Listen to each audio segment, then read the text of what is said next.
Bem-vinda, Clécia Oliveira. Obrigada. A Clécia Oliveira é poeta, produtora cultural, editorial, audiovisual, revisora, jornalista e professora. Tem graduações, pós-graduações nas áreas de comunicação e letras. Tem mais de 25 anos de experiência em diversos projetos, especialmente de arte e cultura. Há 10 anos coordena ações da Fio Cultural Produções, que tem como base o tripé Cultura, Educação e Comunicação. Dentre os projetos dos últimos anos, atua como organizadora e apresentadora do Sarau Fio Multicultural, do Sarau D4, da série audiovisual Momento Fio-Poético, do Encontro Fio-Poético e da Mostra Cine Fio. Publicou o livro de poemas Depois do Rio, da Fio Cultural 2017. Participou de coletâneas como coautora e organizadora, organizou livros digitais, multilinguagens e edições do fanzine Fiozine, onde é coautora e organizadora.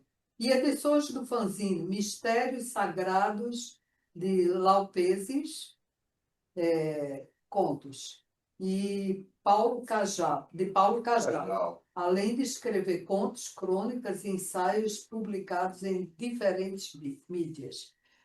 Bem-vinda, Clécia Oliveira.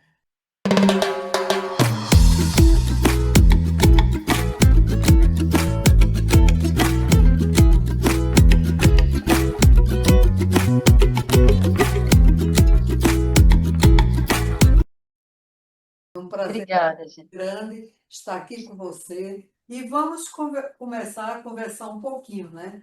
Você é uma pessoa. Você é uma. Bem-vinda, Clécia. Meu beijo, está emocionada. Vai. Obrigada. Então, você é uma pessoa, assim, como eu falei, multifacetada. Você faz muitas coisas, você tem uma alegria. Eu vejo isso cada vez que eu vou a seus eventos. Você tem uma alegria, assim, parece que sai da sua alma. Uma alegria de estar fazendo esses eventos, né? De estar mostrando o que há de cultura aqui na vida carioca, né? Então, eu acho que você é um elemento essencial no momento aqui A cultura do Rio de Janeiro, nosso Rio. Rio de Janeiro, na cultura Exatamente. carioca, na música, na poesia e também na arte visual. Por Isso. favor. Então, para início de conversa, nós gostaríamos de saber, Clécia, como você começou a sua jornada, não apenas como poeta, porque você é multifacetada, né? Mas Oh. também como coordenadora de eventos. O que inspirou você? O que te levou a chegar até aí? Olha, eu acho que muitas coisas inspiraram, mas eu me lembro de criança, eu gostar de escrever, a escola me marcou muito, de ter sempre aquela coisa de a melhor redação da turma, e quando eu estava na segunda série, com acho que 7, 8 anos de idade, me marcou muito uma professora que ela quis fazer um livro, que as crianças, os alunos escrevessem, e eu fiquei toda empolgada, eu escrevi bastante coisa e muita coisa do que eu tinha escrito entrou nesse livro. Aí eu fiquei toda orgulhosa. E no final do livro, que ele era uma prosa, uma ficção, no final tinha alguns poemas, que os meus também foram selecionados para entrar no livro. E eu gostava daquela coisa de fazer rima, de improvisar versos, né? Lógico que com aquela ingenuidade de criança, né? Mas eu já tive esse interesse desde pequena, né? E eu não sei, eu era uma criança quieta, eu gostava de ler. Aí eu acho que isso vai te envolvendo, né, nesse mundo, que você começa a ler, começa a se inspirar, começa a pensar em versos, em conectar palavras, né? E quando você vê, você já está fazendo. Essa é mais ou menos a lembrança que eu tenho do início, que eu tenho vários poeminhas que eu escrevi à mão, né, ali nos cadernos de quando eu era criança, que alguma coisa que eu acho de vez em quando, eu fico, meu Deus, eu escrevi isso. Mas eu vejo como meu começo. E essa coisa de organizar eventos, eu também comecei na escola. De ser aquela aluna que queria organizar, é Semana das Crianças, então vamos organizar um show, um teatrinho, enfim. Eu sempre estava envolvida em organizar coisas, né? E isso Uhum. foi se, se solidificando com o passar dos anos até virar meio que profissão, né? Quando eu vi, eu já estava trabalhando em peça de teatro, em show, em organizando saraus, enfim. Que legal. Que legal, querida, que legal mesmo. Agora sim, vou me apresentar. Clécia, seja bem-vinda, né, Clécia? Seja nossa bem-vinda. Não, agora eu vou dar fatal, que eu gosto muito, muito do seu trabalho, Clécia. Gosto muito mesmo, nós gostamos. Mas eu, particularmente, né, na nossa convivência, nesse dia a dia de rua, né, que você faz parte de algum movimento que eu participo também. Mas, Hum. essa, você sendo, você é mineira, né? É oriunda lá de Minas Gerais. É, Olá, de Uberlândia, Triângulo Mineiro, mineirinha, terra de Grande Otelo. nossa mineirinha. Então, quais foram, Clécia, as suas influências literárias, querida? E quais os poetas e escritores que você mais admira? Algum mineiro? Algum mineiro, ai, né? Gente, tem muita gente, assim. E de novo eu volto a dizer que tem um pouco a ver com escola, né? Eu tive professores de português, de literatura que me incentivaram, assim, de falar com tanta paixão de determinados autores que eu aprendi a gostar. Sei lá, eu gostava muito de Cecília Meirelles, de Drummond, né? Machado de Assis. Teve uma época que eu queria ler só Machado de Assis, enfim. É muita gente. Clarice Lispector. É, Agora tem uma coisa que eu acho que eu me relacionei muito foi com música. Eu gostava muito de música e eu gostava de ler as músicas para poder pensar melhor em cada verso. E música é poesia também, né? Aí, se for para pegar esses músicos mineiros que também são compositores, poetas, aí tem um monte de gente, né? Uhum. É. E daí surgiu, né, o fio cultural, né? Nos fale um pouquinho Uhum. sobre esse Sobre fio esse cultural, evento, né, esse que teu está evento, bombando aqui no Rio. não é por isso, você essa descoberta, você está também descobrindo várias pessoas, né? Criou um fio, justamente com o popular, o clássico, o erudito. É uma mistura mesmo, é entrelaçando de tudo. A Fala. ideia de fio cultural, na verdade, antes de existir esse nome, fio cultural, eu já fazia um pouco, já tinha uma relação com uma proposta, né? Porque essa coisa de educação, comunicação e cultura sempre esteve presente na minha vida, né? Tanto eu como uma estudante, e depois eu acabei sendo professora em Minas, tanto de escola normal como cursos livres, né? Enfim. A comunicação também sempre teve uma relação, e eu falo comunicação de forma geral, de várias mídias. Eu era uma pessoa que consumia muita revista, rádio, televisão também, é, jornal pouco, mas sempre tinha todas as mídias ali. E eu sempre encarei como a cultura, a arte, como ferramentas para a educação, ferramentas que comunicam, né? Eu sempre achei que estava tudo entrelaçado, cultura, educação e comunicação. E mesmo sem eu planejar, minha trajetória de vida se relacionou com isso, né? Eu fui parar em curso da área de educação, mas eu também fui parar em curso da comunicação. Eu trabalhei um pouco com teatro, trabalhei com produção de shows, aí tinha poesia, depois fui trabalhar com cinema. Então, assim, de alguma forma eu envolvi todas essas coisas. E principalmente aqui no Rio, porque em Uberlândia, em Minas, eu tentei fazer vários trabalhos, participei de várias coisas. Tinha grupo de poetas lá, eu organizava evento cultural. Na universidade, que eu também estudei na Universidade Federal de Uberlândia, eu tinha os meus amigos de várias áreas da cultura e a gente fazia eventos, fazia saraus, fazia várias coisas. Mas assim, eu não tinha nada formalizado. E principalmente no Rio, eu encontrei vários caminhos até para trabalhar, não só de estudo, de, enfim, mas eu comecei a trabalhar mesmo com as coisas. E eu comecei a fazer meus próprios projetos, né? Uma coisa ali, uma coisa aqui, uma coisa na universidade, uma coisa fora da universidade. E aí eu resolvi criar uma coisa com um nome, né? Para ter uma identidade.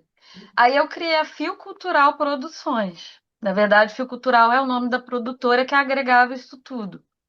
Uhum. E o primeiro projeto que eu lancei foi o Sarau Fio Multicultural, que foi o Uhum. primeiro evento da Fio Cultural Produções.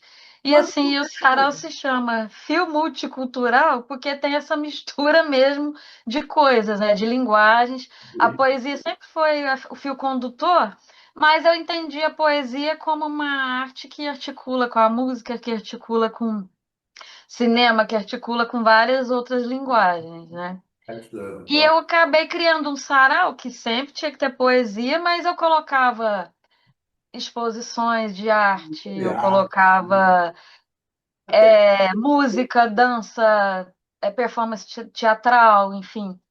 E eu também criei uma coisa que nem sempre eu estou fazendo nos últimos tempos, até mesmo por dificuldade, às vezes, de espaço, enfim. Mas eu fazia uma parte educativa, muitas vezes no sarau também. Oficina antes de começar o sarau, aí depois o pessoal, como até resultado da oficina, apresentava algo já dentro do sarau. Mostra de audiovisual que os autores iam para falar sobre os filmes, e às vezes eu promovia algumas atividades de artes integradas, mostrando que a poesia ela articulava com várias artes. E o sarau e a Fio Cultural acabou tendo essa cara de mistura de linguagens, sob o tripé cultura, educação e comunicação. Falei muito, né? Não, é ótimo. Não, à medida que você vai falando, a gente vai ficando com mais perguntas, né? isso. Dentre elas, como é que funciona essa parte aí educacional que você falou? Dentro do. Então, por exemplo, dentre tudo quanto é atividade que eu já fiz, eu acho que sempre tem um pouco de educação. Eu já promovi debates, eu já promovi mesa redonda, já promovi mostra de filmes que se discute também o filme, a técnica, a arte, o cinema contemporâneo. Aí eu acho que a educação entra muito, né, nessas coisas. E assim, eu acho que só de promover um evento que naquele ambiente tem pessoas mostrando trabalhos diversificados, são pessoas de vários estilos, técnicas, visões de mundo, que também colocam as perspectivas delas. Muitas vezes a pessoa não vai lá e só fala um poema. Ela fala da trajetória, ela fala de projeto, ela fala de o que levou aquele produto cultural, enfim. Eu Hum. acho que tudo isso é educativo. E eu sempre tento, por exemplo, valorizar a cultura contemporânea, a produção independente, que é uma forma de também mostrar a nossa realidade, mostrar as dificuldades de produção, enfim. Eu Hum. acho que quando você mistura isso tudo e tenta mostrar isso, acaba sendo um processo educativo também. Correto. E ilustrando o nosso papo, né? Você recentemente participou na direção de um filme. Fala um pouquinho sobre essa realização sua nesse seu trabalho que se culminou no filme, né? É muito interessante, de uma época que eu vivi muito. Por favor, fale rapidinho. Então, em relação ao audiovisual, eu já participei de vários projetos, já tem alguns anos, curtas, ficção, documentário, interprograma, videoarte, enfim. É, e teve um filme que foi um longa-metragem, que foi até selecionado no Festival do Rio em 2022, que é O País da Pornochanchada. Eita, E, na verdade, eu não dirigi o filme, né? O diretor é Adolfo Lastemacher, Bárbaras Produções, né? Ah, E eu fui produtora executiva, fui assistente de direção, fui coordenadora de produção. Eu tive várias funções nessa produção, né? Para mostrar também como é coisa de produção independente, né? Você acaba assumindo várias funções. E isso. é bem a cara da nossa realidade, né? Você tentar fazer uma produção ali, indo quase de chapéu em cada lugar e tentando editar, enfim, para ver se consegue fazer a obra e ver isso circular é muito bom. E assim, o País da Pornochanchada, ele tratou um pouco da história da pornochanchada, dialogando com a sociedade da época e até fazendo um contraponto com a sociedade atual, né? Isso. Dizer o país da pornochanchada tem uma ironia de dizer que ainda vivemos um país da pornochanchada, né? Que tem várias questões, porque a pornochanchada, ela tem um lado que tem muito a ver com a política, né? Ela foi trabalhada para tapear também algumas coisas, enfim. Mas ela tem um lado de ter contribuído muito com o crescimento do audiovisual brasileiro, do cinema brasileiro. Né? hum, Inclusive, muitos profissionais e muitos artistas foram lançados por essas obras, né? Chanchada, pornô chanchada, É, e muitos se tornaram até grandes atores, e não só os atores, mas vários profissionais técnicos também. Muita gente aprendeu a fazer cinema nessa época, porque era o que tinha, o que era possível fazer de cinema brasileiro, né? E isso. aí o filme traz um pouco dessa história, né? Para refletir, pensar nesse passado que a gente viveu, como as coisas eram, como as coisas mudaram, até evoluíram, né? Inclusive há críticas à pornochanchada, né? A forma o machismo, várias questões que hoje a gente pode analisar a sociedade e ver que tivemos uma evolução em relação a várias coisas, enfim, mas que com críticas ou não, é uma parte da história brasileira que teve sua relevância, né? uhum. Lembrando bem aqui, só para chamar a atenção, eu vi o Carlo Mossi e o Wilton, meus amigos, nossos amigos. Eles estavam lá no filme. Tá vendo? Isso é dedicado a vocês dois, que eu tenho um laço de amizade com os dois.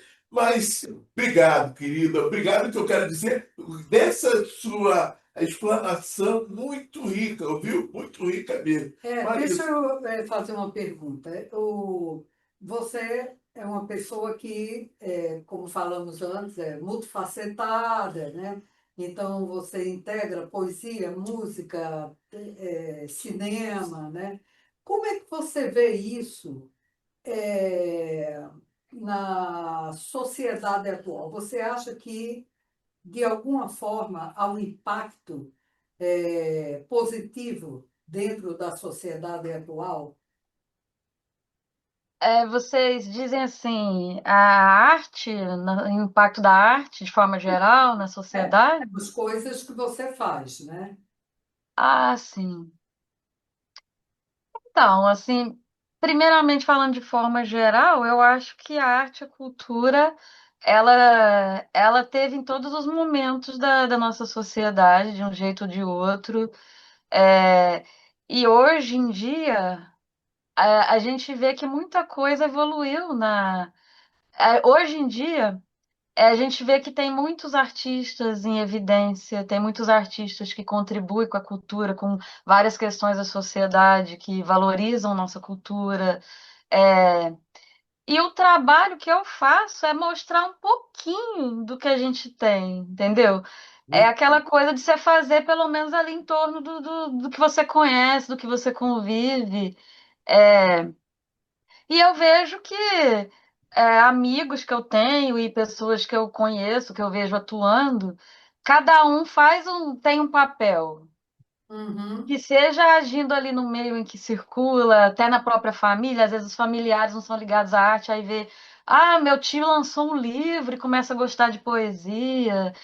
E às vezes vai até além disso, né? Às vezes eu vejo pessoas que eu conheço que eu já quis que a pessoa mostrasse o trabalho dela nos meus eventos, e eu vejo a pessoa indo até para fora do país fazer atividades. Não que seja porque participou dos meus eventos, mas eu fico feliz de estar nesse movimento, né? De estar contribuindo para que isso tenha uma ação, para que isso tenha algum efeito na sociedade. E eu acho que acontece muito das pessoas não saírem da mesma forma depois que participam de um evento, depois que lê um livro, depois que assistem um filme, alguma coisa a pessoa vai refletir, alguma coisa a pessoa pode aprender e até disseminar, né? Distribuir coisas positivas, né? E É, assim, eu acho que eu dou uma contribuiçãozinha para isso, né? Assim como vários outros, inclusive vocês, né? Colegas nossos e pessoas que a gente nem conhece que estão aí, né, no trabalho de formiguinha, né? Mas todo mundo tentando fazer um pouco, né? É verdade. Só uma observação. Eu te perguntei isso porque a arte, de uma forma geral, é uma saída assim, muito, vamos dizer, saudável, né, dentro de uma sociedade. E a sociedade que nós vivemos atualmente anda muito conturbada, né? Então, eu acho que cada um se levar, mesmo que seja um pouco, né, ou um trabalho de formiguinha dentro contribuir e para contribuir com a arte na sociedade, eu acho que, de certa forma, você está contribuindo para melhorar, não é, essa Sim. sociedade. Clécia, que coisa linda! A nossa entrevista hoje tomou um rumo maravilhoso. Nós saímos, mas então vamos lá. Quais são os seus objetivos futuros como poeta, como multifacetada artística e como também você tem como algum livro? Você pretende lançar algum livro em andamento, Clécia? Gente, o meu primeiro objetivo, que vai puxar todos os outros serem alcançados, é ter tempo. É sério, porque a gente se envolve com tanta coisa e parece que assim, você mal está terminando uma coisa, você já entra em outra, já entra em outra. Tudo é útil, tudo é interessante, mas às vezes eu quero realizar algumas coisas que não dá tempo. Eu tenho, por exemplo, eu vou parar na parte do livro, mas eu tenho trabalhos audiovisuais presos na edição, que nunca saem, mas vão sair. Sair, né? É, Isso aí, isso. projetos de eventos também. Agora, livro, vou contar para vocês. Eu tenho livro prontinho que eu não consegui ainda organizar, parar para publicar. Inclusive, tem pelo menos dois que eu estou me prometendo lançar esse ano. Né? Um é de poesia erótica, Ó, Opa! ó. Esse eu quero ver. Então, é, espero que e o não outro eu seja. comecei a desenvolver na pandemia. Eu já tenho um negócio escrito, só que eu não paro para organizar. O É, de poesia erótica já está organizado, tem que fechar a diagramação e rodar. Eu fico sempre, deixo, não, depois eu vejo isso, depois eu vejo isso. eu E também. não termino. Pelo menos esses dois daria para sair esse ano. Fora esses dois, tem outras coisas engatilhadas também, inclusive livro coletivo. Só que assim, uma coisa de cada vez. Mas eu tenho muita coisa escrita que é possível ser publicada assim. É questão de ter um tempinho para organizar, né? Que legal, velho. Opa, legal Vem mesmo. cá, como é que você, tantos trabalhos, tantas realizações, você deve ter lidado em algum momento com críticas, né? Críticas é um gato. Com críticas em relação ao seu trabalho. Como é que você lida com as críticas, especialmente as negativas? Assim, eu tenho Eu acho. A gente não acha bom quando alguém faz uma crítica negativa, né? Mas às vezes eu tento entender o porquê de a pessoa estar fazendo aquela crítica. Se realmente a crítica eu deveria pensar melhor em alguns pontos, às vezes sim. Ou se realmente, às vezes, é uma questão de perspectiva, porque às vezes a pessoa prefere as coisas de uma determinada forma e eu prefiro de outra forma. Ou às vezes deu para eu fazer daquela forma, que também não é ideal para mim, mas foi o que é possível. E eu já recebi crítica de tudo que vocês puderem imaginar, dos eventos, de texto, das minhas redes. As pessoas criticam tudo que vocês puderem imaginar. Por exemplo, eu sou jornalista. E eu já tive trabalho que eu tive que gerenciar redes sociais do cliente, enfim. E eu, às vezes, não cuido bem das minhas redes. As pessoas falam, nossa, mas você não mostra isso, você não mostra aquilo, você não posta todo dia.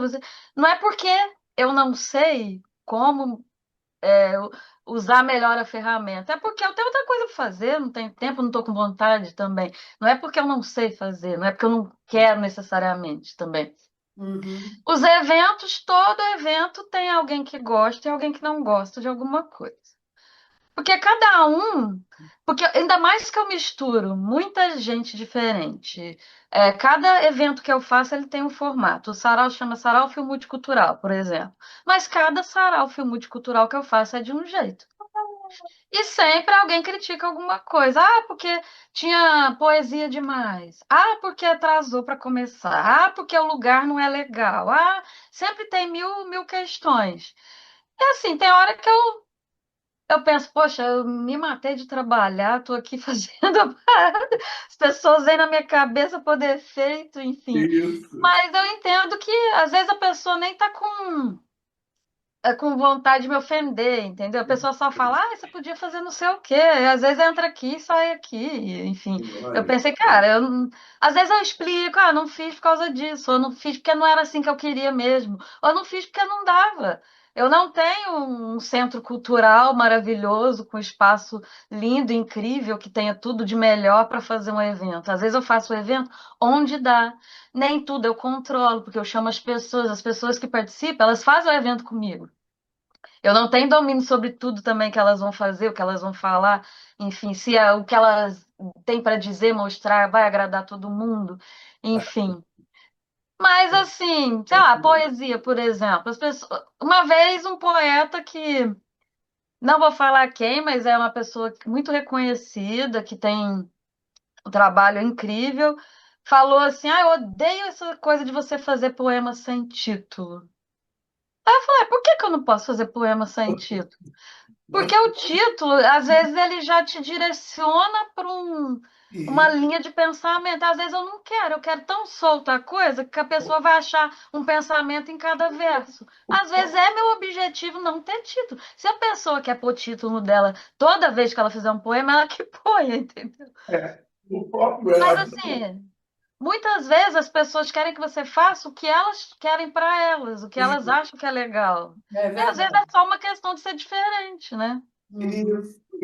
Aliás, abrindo só um parêntese antes de fazer, infelizmente o tempo está corrido, né? O tempo urge. Antes de fazer a última pergunta, só um acréscimo. Fernando Pessoa escrevia seus poemas sem título. Adoro Fernando Pessoa. Então, ele não utilizava, não colocava título no seu poema, e direto colocava, talvez, um preâmbulo, mas ia embora, né? Clécia, minha querida, você não imagina o prazer que nos dando com essa. Prazer é meu, gente. Que honra fazer parte desse programa de vocês. Estamos registrando coisas assim maravilhosas. Clécia, agora uma pergunta fatal, né? Que conselho você daria para os neófitos, os aspirantes aí a militar na cultura, né?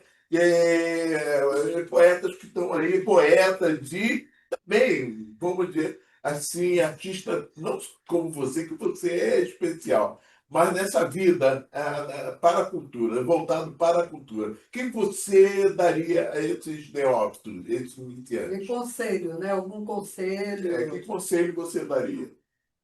Eu tenho dois. Leitura, muita leitura, Porque a leitura ela não só te dá conhecimento, conteúdo, mas ela abre a tua cabeça, né, para as ideias, para o mundo, e você fica mais em condições de trabalhar as coisas dentro de você e ter o que colocar para o mundo, né? Eu acho que a leitura é fundamental.